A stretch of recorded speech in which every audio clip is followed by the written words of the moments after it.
PT atau perseroan terbatas adalah salah satu jenis badan usaha yang dilindungi oleh hukum dengan modal yang terdiri dari saham. Seseorang dikatakan sebagai pemilik PT apabila memiliki bagian saham sebesar dari jumlah yang ditanamkannya.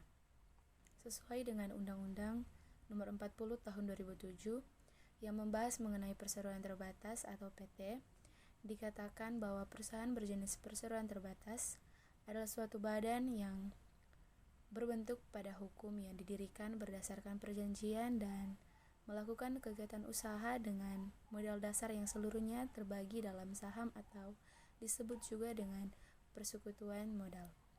Dalam menjalankan perusahaan berjenis perseroan terbatas, modal saham yang dimiliki bisa dijual kembali kepada pihak lain. Artinya, sangat memungkinkan terjadi perubahan organisasi atau kepemilikan perusahaan tanpa harus membubarkan dan mendirikan perusahaan kembali. Ada 3 modal atau sumber pendanaan dalam sebuah PT. Yang pertama, modal dasar. Ini merupakan modal perusahaan yang bisa menilai seberapa besar perusahaan tersebut. Adanya modal ini akan membantu perusahaan dalam menentukan kelasnya, apakah termasuk kelas besar, menengah, atau perusahaan PT kelas kecil. Yang kedua, modal yang ditempatkan. Modal ini mengacu pada kesanggupan para pemilik terkait jumlah yang ditanamkan pada perusahaan. Pasal 33 Undang-Undang Perseroan Terbatas menyatakan bahwa jumlah minimal modal yang ditempatkan adalah sebesar 25% dari modal dasar perusahaan. Yang ketiga, modal yang disetorkan. Modal setor menjadi jenis sumber dana PT yang paling dianggap nyata karena menunjukkan jumlah modal yang disetor oleh para pemegang saham. Besarnya modal setor untuk PT adalah paling sedikit 25% dari modal dasar. Artinya, besarnya sama dengan modal yang ditempatkan oleh para pemegang saham. Undang-Undang Nomor 40 Tahun 2007 tentang Perseroan Terbatas atau UU PT mengklasifikasikan perusahaan PT ke dalam 3 jenis, yaitu yang pertama, perseroan terbatas tertutup.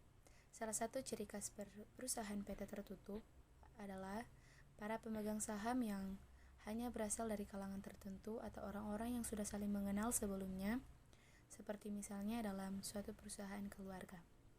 Yang kedua, perseroan terbatas publik. Pasal 1 ayat 8 UU PT menyebutkan bahwa perseroan publik adalah jenis perseroan yang telah memenuhi kriteria jumlah pemegang saham dan modal disetor sesuai dengan ketentuan peraturannya. Sementara itu, Undang-Undang Nomor 8 Tahun 1995 mengenai pasar modal atau UU PM Pasal 1 ayat 22 menyebutkan sebuah perusahaan dikatakan perseroan publik apabila saham telah dimiliki oleh sedikitnya 300 orang dengan jumlah modal yang disetorkan minimal sebesar 3 juta. Yang ketiga, perseroan terbatas atau terbuka atau biasanya disebut TBK. Disebutkan dalam pasal 1 ayat 7 UPT bahwa PT terbuka melakukan penawaran atau saham secara terbuka.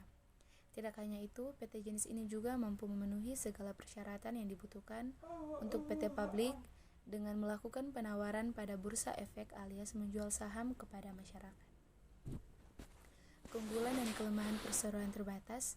Setiap badan usaha atau organisasi pasti memiliki keunggulan dan kelemahan. Lalu apa saja nilai lebih dari sebuah perusahaan perseroan terbatas? Bentuk badan hukum membuat PT terjamin eksistensinya meski terjadi pergantian kepemilikan. Mudah mendapatkan sumber dana sehingga turut memudahkan untuk melebarkan sayap perusahaan. Perpindahan saham dari pemilik sebelumnya ke pemilik yang baru dilakukan dengan lebih mudah. Sementara itu, kelemahan dari PT atau perseroan terbatas ini adalah membutuhkan dana besar untuk mendirikannya. Proses pendiriannya cenderung rumit dan terkadang transparansi tidak terjadi, terlebih yang berkaitan dengan angka profit.